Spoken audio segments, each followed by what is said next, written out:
Assalamualaikum warahmatullahi wabarakatuh. Nama saya Linda Nafisa Meka. Saya dari kelas 11 F7 akan membacakan sebuah cerpen karya A. Nafis yang berjudul Anak Kebanggaan.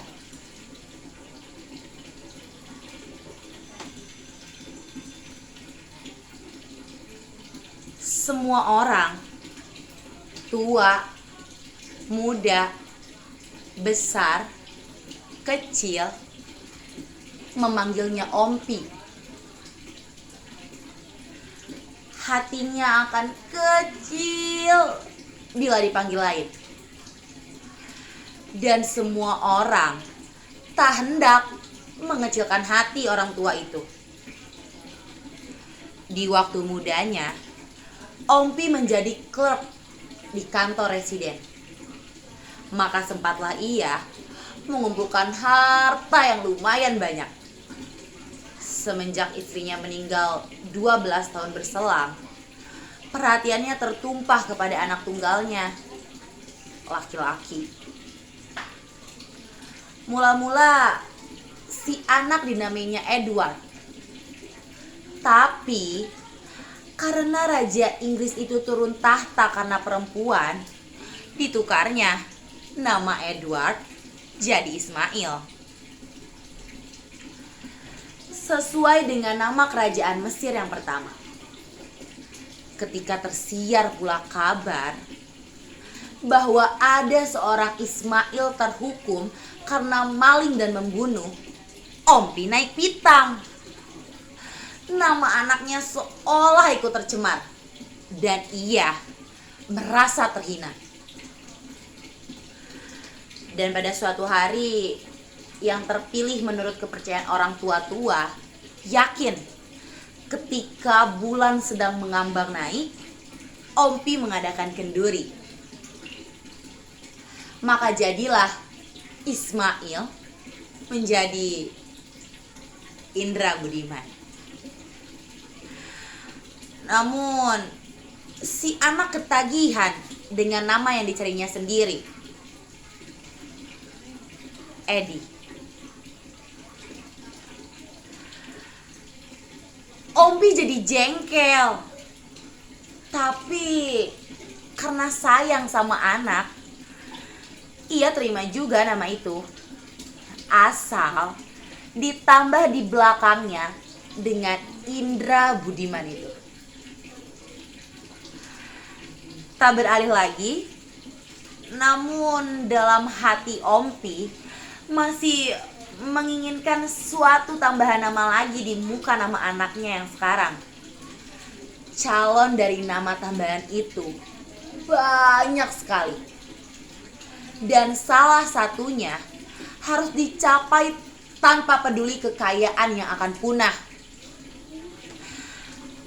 Tapi itu tak dapat dicapai dengan kenduri saja. Masa dan keadaanlah yang menentukan. Ompi yakin masa itu pasti akan datang. Dan ia menunggu dengan hati yang disabar-sabarkan.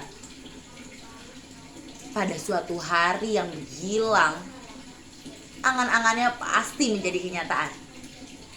Ia yakin itu, bahwa Indra Budimannya akan mendapat nama tambahan dokter di muka namanya sekarang.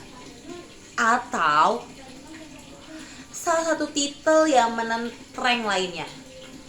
Ketika Ompi mulai mengangankan nama tambahan itu, diambilnya ketras dan potlot. Ditulisnya nama anaknya, Dokter Indra Budiman. Dan Ompi merasa bahagia sekali. Ia yakinkan kepada para tetangganya akan cita-citanya pasti tercapai itu.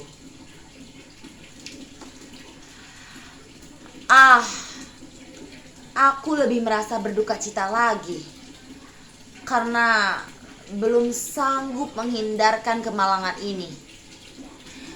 Coba kalau nama anakku Indra Budiman, sudah jadi dokter. Si mati ini akan pasti dapat tertolong. Katanya, bila ada orang meninggal setelah lama menderita sakit. Dan kalau Ompi melihat ada orang yang membuat rumah, ia berkata, "Ah, sayang, rumah-rumah orang itu masih kuno arsitekturnya. Coba kalau anakku, Indra Budiman, sudah menjadi insinyur, pastilah ia akan membantu mereka membuat rumah yang lebih indah."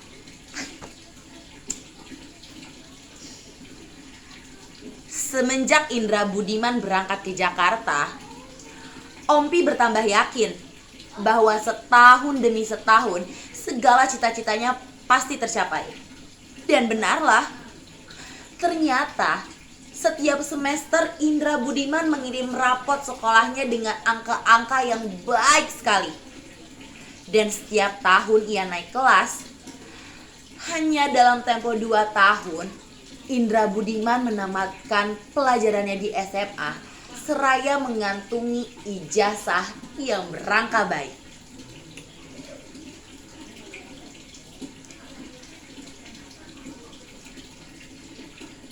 Ketika Ompi membaca surat anaknya yang memberitakan kemajuannya itu, air mata Ompi berlinang kegembiraan.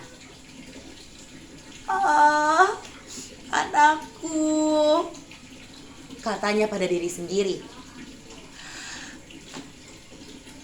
"Aku bangga anakku, baik engkau jadi dokter, karena orang lebih banyak memerlukanmu. Dengan begitu, kau disegani semua orang. Oh, perkara uang, ngapa? 3.000, 5.000 akan kukirim anakku. Mengapa tidak?" Dan semenjak itu, Ompi kurang punya kesabaran oleh kelambatan jalan hari. Seperti calon pengantin yang sedang menunggu hari perkawinan. Tapi semua orang tahu, bahkan tidak menjadi rahasia lagi bahwa cita-cita Ompi hanyalah akan menjadi mimpi semata. Namun, orang harus bagaimana mengatakannya kalau orang tua itu tak hendak percaya. Malah ia memaki dan menuduh semua manusia iri hati akan kemajuan yang dicapai anaknya. Dan segera ia mengirim uang lebih banyak tanpa memikirkan segala akibatnya. Dan itu hanya semata untuk menentang omongan yang membusukkan nama baik anaknya.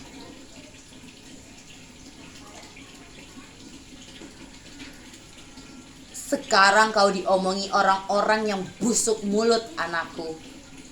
Tapi ayah mengerti kalau mereka memfitnahmu itu karena mereka iri pada hidupmu yang mentereng.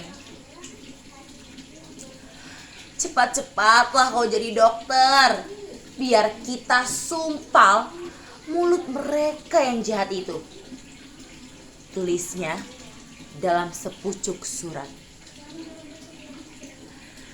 Dan akhirnya orang jadi kasihan pada Ompi. Tak seorang pun lagi membicarakan Indra Budiman padanya. Malah sebaliknya kini, semua orang seolah sepakat untuk memuji-muji. "Oh, anak Ompi itu bukan main dia. Kalau tidak ke sekolah, tentu menghafal di rumah," kata seseorang yang baru pulang dari Jakarta menjawab tanya Ompi. "Ke sekolah? Kenapa ke sekolah dia?" Ompi merasa tersinggung. "Kalau student tidak menghafal, tahu, tapi studi, tidak ke sekolah, tapi kuliah." Oh, iya iya iya Ompi. Itulah yang kumaksud. Aku sudah ke Indra Budiman. Anakku anak baik. Ia pasti berhasil. Aku bangga sekali. Ah, kau. Datanglah ke rumahku. Makan siang. Aku potong ayam. Dan oleh perantau pulang lainnya, dikatakan kepada Ompi, siapa yang tak kenal dia? Indra Budiman. Seluruh Jakarta kenal. Seluruh gadis mengharap cintanya. Lalu Ompi geleng-geleng dengan senyumnya. Bukan main, bukan main. Indra Budiman, anakku itu. Ia memang anak tampan. Perempuan mana yang tergila-gila kepadanya? Datanglah kau ke rumahku nanti. Ada oleh-oleh buatmu. Kemudian, kalau Ompi ketemu gadis cantik yang dikenalnya, ditegurnya. Hai, kukenalkan anakku, student dokter itu. Nanti kalau ia pulang, akan kuperkenalkan padamu. Biar kau dipinangnya.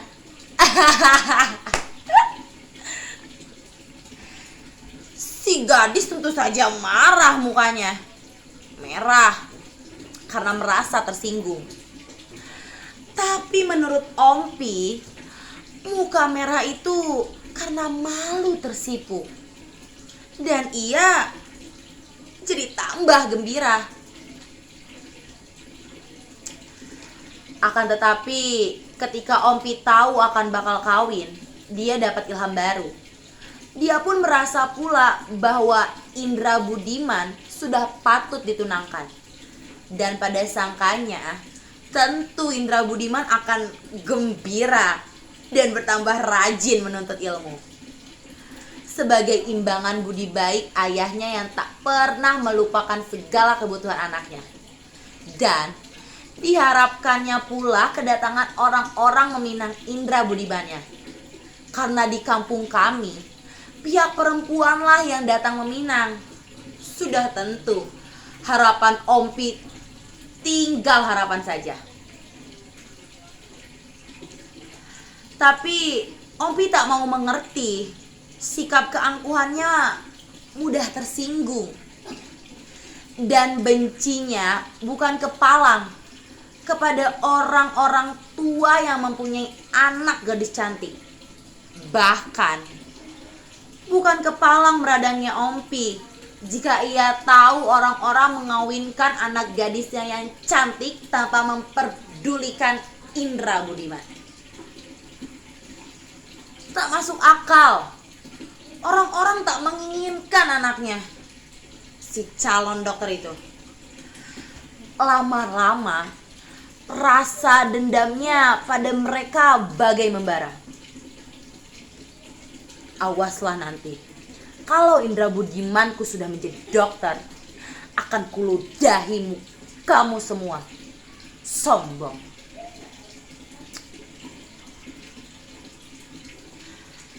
Kepada Indra Budiman tak dikatakan gambarannya itu.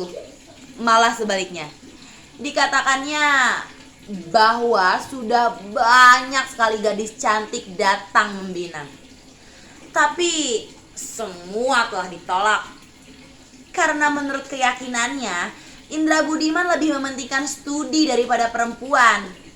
Apalagi seorang student dokter tentu tak akan mau dengan gadis kampungan yang kolot lagi.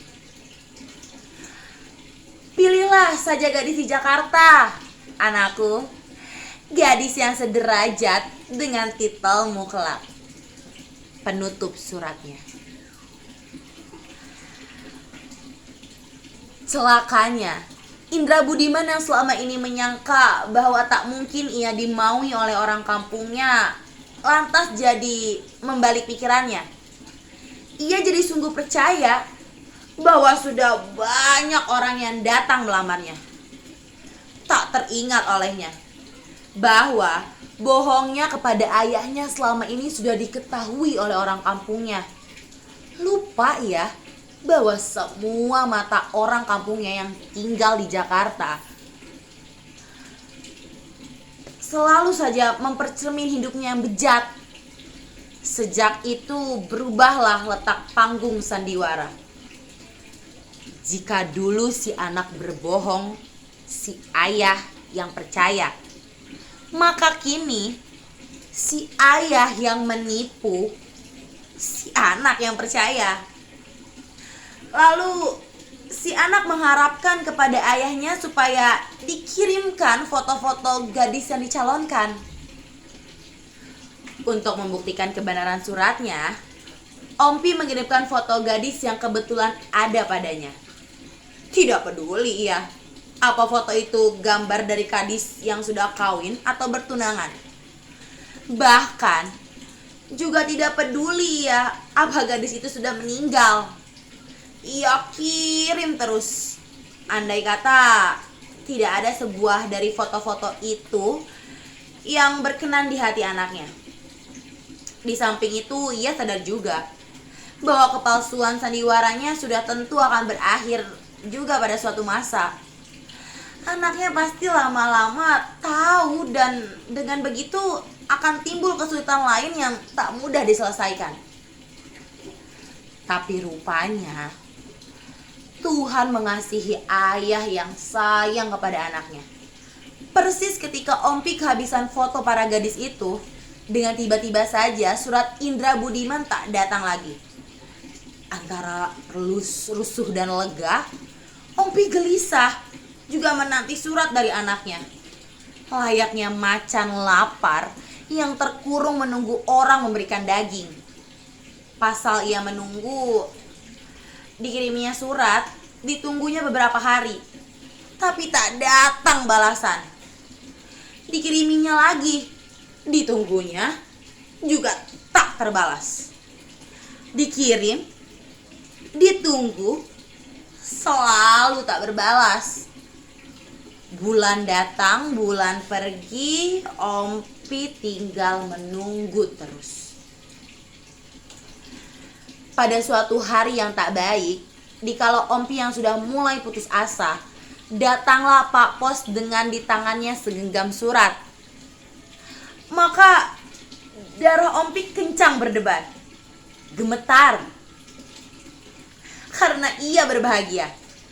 Tetapi alangkah remuknya hati orang tua itu, karena ternyata pengarang surat itu cuma mengantarkan semua surat-surat yang dikembalikan. Ia tak percaya bahwa surat-suratnya itu kembali. Ia seperti merasa bermimpi dan tubuhnya serasa seringan kapas yang melayang ditiup angin. Dibalik-baliknya surat itu berulang kali, lalu dibukanya dan dibacanya satu persatu. Dan tahulah ia bahwa semuanya memang surat untuk anak yang ia kirimkan dulu. Tapi ia tak meyakinkan dengan sungguh-sungguh, malah ia mencoba meyakinkan dirinya sendiri bahwa ia sedang bermimpi. Dan berdoalah ia kepada Tuhan agar apa yang terjadi adalah memang mimpi. Semenjak itu, segalanya jadi tak baik. Ia jatuh sakit, bahkan sampai mengigau. Dan oleh seleranya yang patah, Ompi bertambah menderita, lahir dan batin. Kini dalam hidupnya hanya satu hal yang dinantikannya, yaitu surat dari anaknya, Indra Budimannya. Seluruh hidupnya bagai jadi meredup seperti lampu kemersikan sumbu. Dan ia terlentang di ranjangnya, enggan bergerak. Tapi matanya selalu lebar terbuka memandang langit-langit kelambu. Mata itu kian hari semakin jadi besar tampaknya oleh badan yang kian mengurus.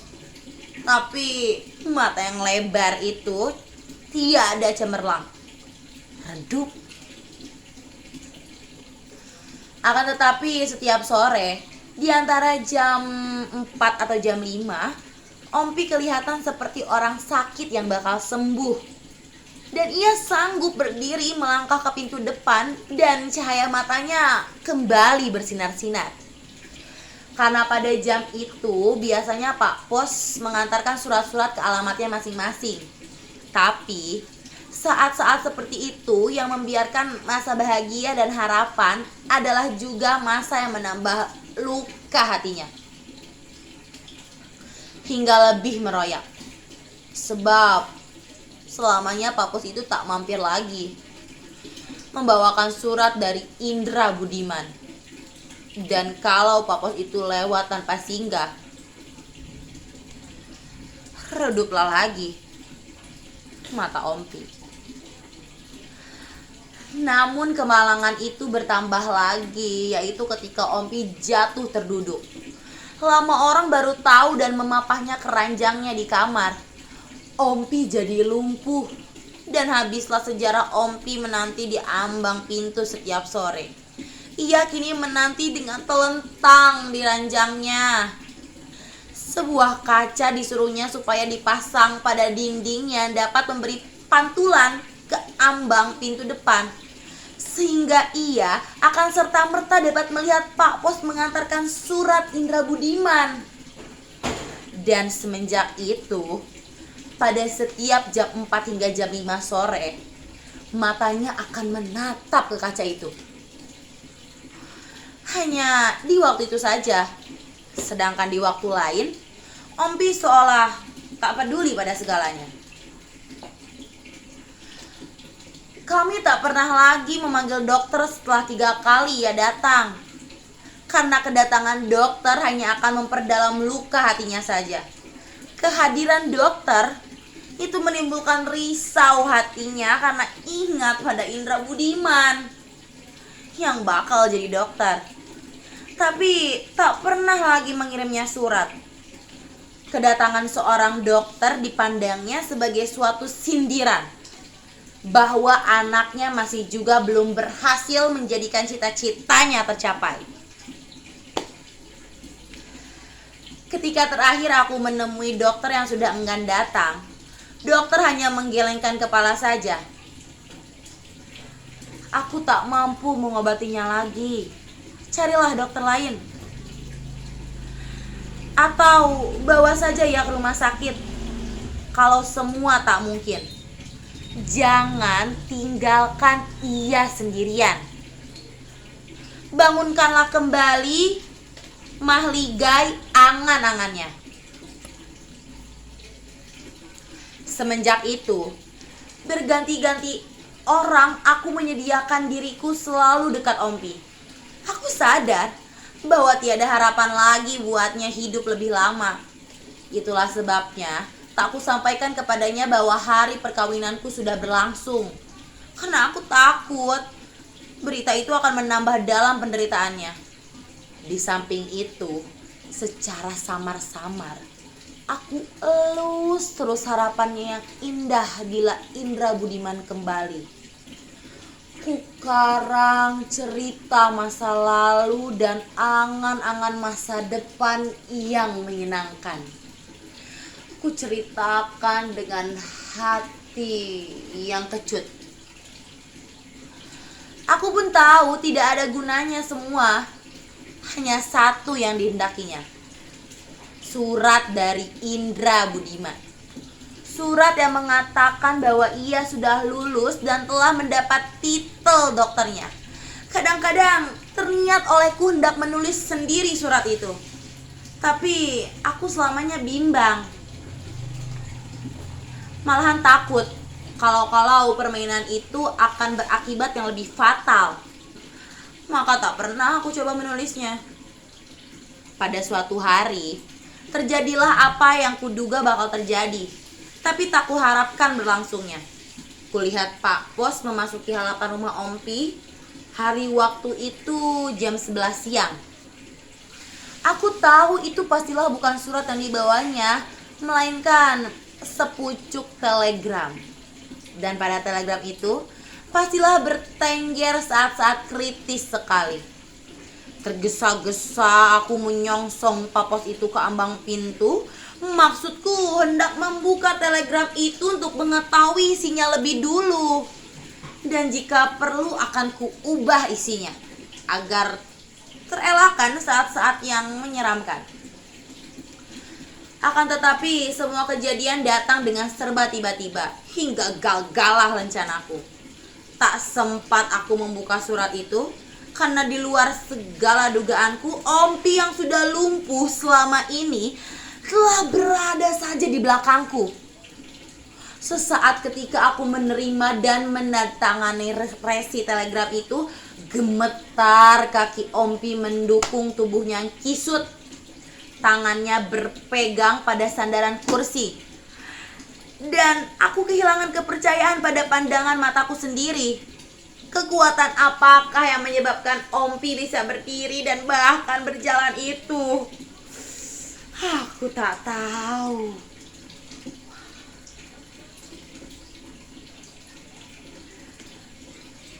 Bukalah. Bacakan segera isinya. Ompi berkata seperti itu, memerintah orang-orang di waktu mudanya dulu. Aku sobek sampul yang kuning itu dengan tangan yang menggigil. Sekilas saja tahulah aku bahwa saat yang paling kritis sudah sampai di puncaknya. Indra Budiman dikabarkan sudah meninggal.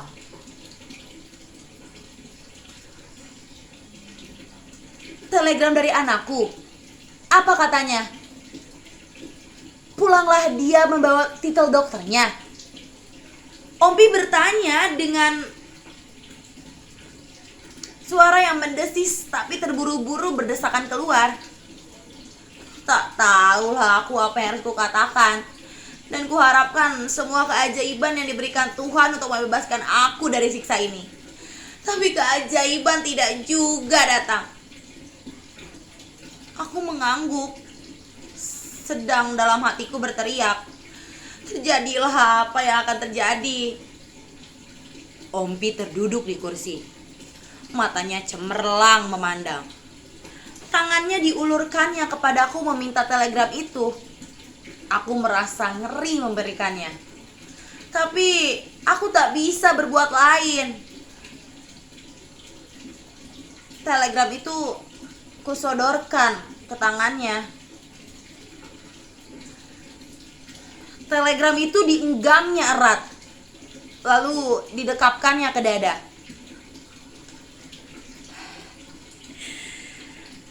Datang juga apa yang kunantikan, katanya.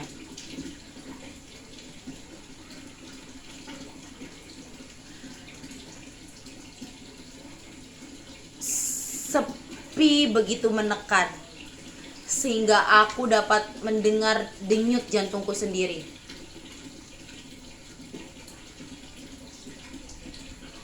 Ah, tidak. Aku tak akan membaca telegram ini. Aku takut kegembiraanku akan meledakkan hatiku. Kau bacakan buatku. Bacakan pelan-pelan, biar sepatah demi sepatah bisa menjalari segala saraf-sarafku, kata Ompi dengan terputus-putus. Dalam kegugupan kususun sebuah taruhan jiwa dan sesalam bagi selama hidupku. Akan kukarang kisah yang menyenangkan hatinya. Tapi telegram itu tak diberikannya padaku, masih terletak pada dekapan dadanya. Sedangkan bibirnya membariskan senyum, serta matanya menyinarkan cahaya yang cemerlang.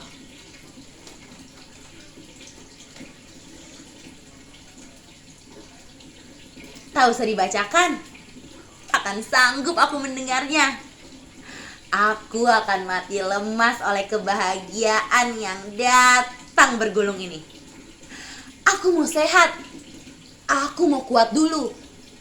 Sehingga ledakan kegembiraan ini tak membunuhku. Panggillah dokter. Panggilkan. Biar aku jadi segar bugar pada waktu anakku. Dokter Indra Budiman.